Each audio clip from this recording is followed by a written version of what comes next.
దేవుని నామానికి స్తోత్రములు. మీ అందరికీ కూడా ప్రభువు పేరిట వందనము తెలియజేస్తూ ఉన్నాను. మరి ప్రతి దినం లాగానే దేవుడు ఈరోజు కూడా ఒక మంచి వాగ్దానం ద్వారా మనతో మాట్లాడబోతూ ఉన్నాడు. మరి అందరూ కూడా ఈ వాక్యాలు వినండి. అనేక మందికి యొక్క వాక్యాలను పంపించండి. మరి వాళ్ళు కూడా దేవుళ్ళలో వెతుకుతూ ఉంటారు, ముందుకు వెళ్తూ ఉంటారు. కాబట్టి ఇవాళ వాగ్దానం మనం చూస్తే యెషయా గ్రంథము 45వ అధ్యాయము 2వ వచనము చదువుకుందాం. యెషయా గ్రంథము 45వ అధ్యాయము 2వ వచనము చదువుకుంటే, నేను నీకు ముందుగా పోవచ్చు మెట్టగానున్న స్థలములను సరళము చేసేదను, ఇత్తడి తలుపులను పగలగొట్టేదను, ఇనుప గడియలను విడగొట్టేదను. చూసారు ఎంత గొప్ప మాట చూస్తున్నాడు దేవుడు. నేను మీకు ముందుగా పోవచ్చు మెట్టగా ఉన్న స్థలములను ఏం చేస్తున్నాడట, సరళం చేస్తూ ఉన్నాడట. నిజంగా మరి మనము నిద్ర లేచామంటే కనుక ఉదయాన్నే అనేక ప్రాంతాలకి అనేక చోట్లకి మనం వెళ్తూ ఉంటాం. మరి షాప్స్ దగ్గరికి కానీ, ఏదైనా వెజిటేబుల్స్ కొనడానికి కానీ, వీటన్నిటి కూడా మనం వెళ్తూ ఉంటాం. అలాగే మన యొక్క పనికి కూడా వెళ్తూ ఉంటాం. జాబ్ చేస్తున్న వాళ్ళు ఆఫీస్కి వెళ్ళటము, లేదా బిజినెస్ చేస్తున్న వాళ్ళు బిజినెస్ చేయటము కదండి, ఇవన్నీ కూడా మనం చూస్తూ ఉంటాం. అయితే మనం వెళ్ళే మార్గములు అవి మంచిగా ఉన్నాయో లేదా అపాయకరంగా ఉన్నావో మనకు తెలియవండి. ఎందుకంటే భవిష్యత్తులో ఏం జరుగుతుందో మనకు తెలియదు.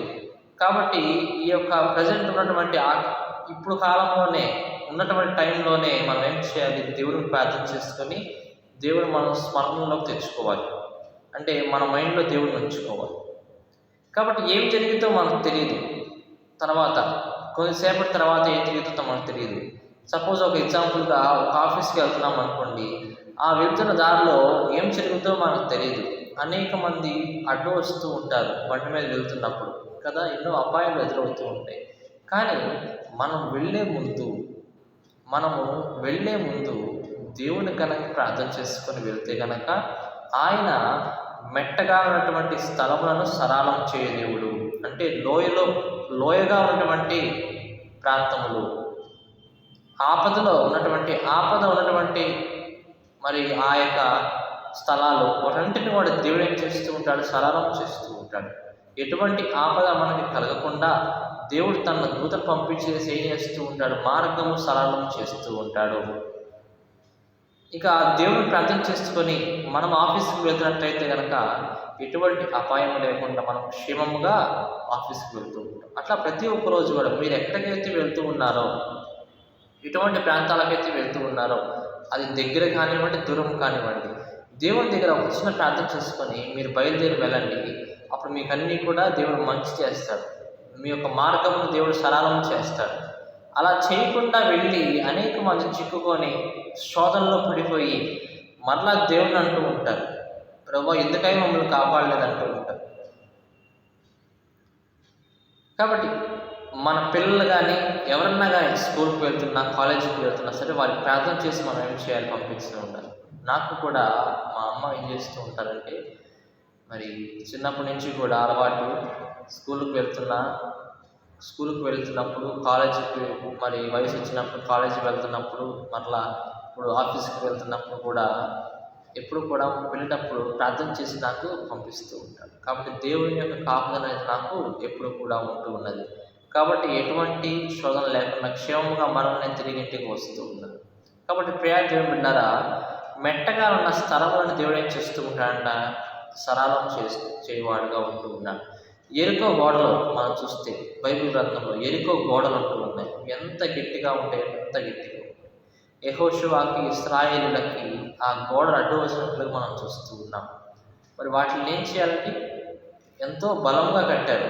ఎన్నో సంవత్సరములుగా ఆ గోడలు అంతే ఉన్నాయి. ఎవ్వరు కూడా లోపల రాకుండా, ఏ యుద్ధం వాళ్ళు కూడా ఒకవేళ వచ్చినా సరే దాన్ని ఎవరు కూడా పగలగొట్టలేరంట. అయితే కానీ వీళ్ళు ఎవరు నమ్ముకున్నటువంటి ప్రజలు, ఇశ్రాయేలు దేవుణ్ణి, యెహోవాను నమ్ముకున్నటువంటి ప్రజలు కదా. కాబట్టి వీళ్ళకి ఎవరికి ప్రార్థన చేసుకొని వెళ్తూ ఉన్నారు, దేవుని ప్రార్థన చేసుకొని వాళ్ళు ముందుకు వెళ్తూ ఉన్నారు. కాబట్టి నేను ఇందాక చెప్పాను, దేవుడికి మనము ఎక్కడికైనా వెళ్ళేటప్పుడు ప్రార్థన చేసుకొని వెళ్తే కనుక మనకంతా మంచి జరుగుతుందని చెప్పాను. అలాగే వీళ్ళు కూడా ప్రభువా మాకు ఇది అడ్డు వచ్చింది ఆయన, మా ప్రయాణంలో ఇది అడ్డు వచ్చింది కాబట్టి నువ్వే తీసివేసే ప్రభువా అని వాళ్ళందరూ ప్రార్థన చేసుకున్నారు.